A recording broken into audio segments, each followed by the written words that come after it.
Une autre solution envisageable pour faire des présentations, et celle-là est plus encore accessible que les autres, c'est d'utiliser l'ENT, espace numérique de travail. Dans l'ENT, il ne vous a sûrement pas échappé qu'il y existe un onglet ici bureautique en ligne. Vous pouvez ainsi créer des documents sous forme texte, une lettre, etc. Un document style tableur pour faire des comptes, mais aussi un document style présentation.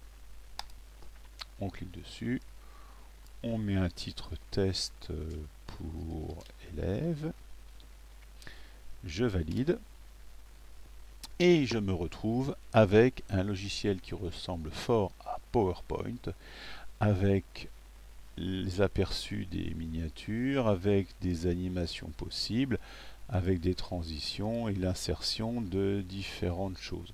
Alors si on veut insérer une image, c'est un petit peu plus compliqué parce que ça peut être une image que j'ai sur mon ordinateur ou une image stockée.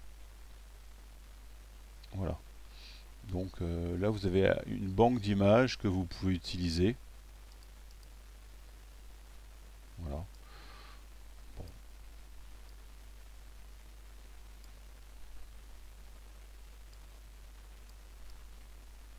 Après à vous de voir si ça vous semble pertinent ou pas. Avec des effets toujours pareils qu'on peut mettre sur les images, hein, ici. Des petits reflets comme ça. Voyez. Bon, après c'est des effets pour faire beau, mais je dirais que le principal c'est quand même le contenu et les illustrations. Tableau, image, on peut faire des formes assez simplement aussi, qui sont déjà prédéterminées. D'accord.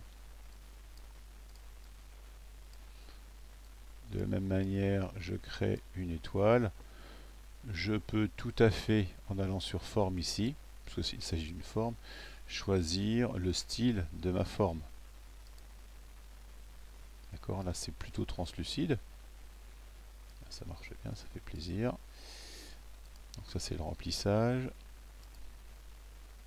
Théoriquement, on a, on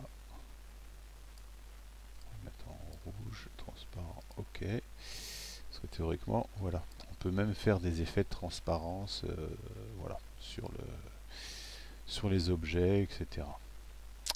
Voilà.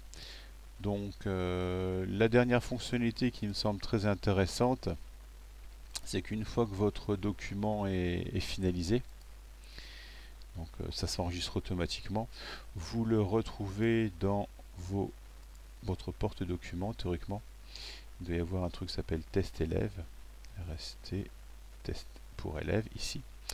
Et le truc qui me plaît bien, c'est que on peut, une fois que c'est fait, le déplacer.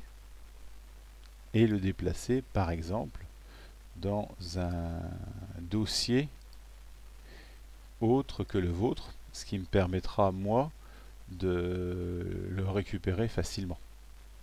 Donc, si je fais, alors,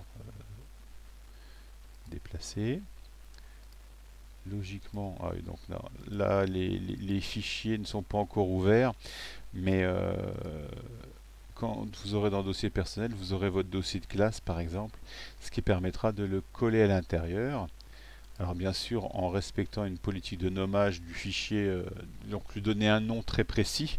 Ça commence toujours par la classe, puis l'intitulé du travail, suivi de votre nom et prénom si vous êtes plusieurs avec le même nom, ou plusieurs noms si vous êtes plusieurs à faire ce travail-là. Voilà, bon courage à vous.